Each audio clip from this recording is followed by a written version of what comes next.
We've got the numbers for January, and let's take a look at what they're trying to tell us. And the first thing here, we've got the total residential transactions. It's a little bit hard to see all the way in the corner there because we've got the last 2 years overlaid as well, just as a reference point for the first couple of months here. You can see we're at 3,800 residential transactions right now, so we're kind of in between the last 2 years as to how many transactions are actually happening, so it'll be interesting to see how that plays out. So the transactions are following trends, but that's not necessarily the case with everything else.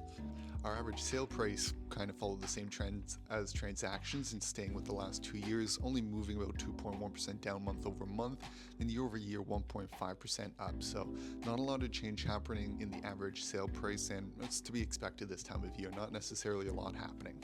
Here's our biggest difference maker going into the new year is our total new listings. So we had a lot of new listings come up in January, 43% year over year, 93% month over month. So usually we just see a little bit of a jump going into the new year, not necessarily such a big spike. So that is what probably brought down the total sale price, the average sale price, and keeping that in line with the last year. Even though the total listings is really high, we're just not seeing a lot of transactions to move the needle on the actual sale price.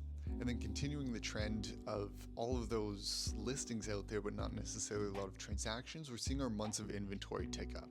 So we can see we're 2% up month over month, but we're 62% year over year down right now, because at this time of year we're usually not seeing a lot of listings, and because of that it's really brought the market closer to a balanced market, even trending towards a buyer's market right now when we would usually be seeing a seller's market right now. So it's been an interesting start to the year with January, and it's going to be interesting to see if the trend starts to continue in February, where there's a lot of listings but not necessarily a lot of sales, and whether that's going to start affecting our sale price. So we'll get the numbers to you.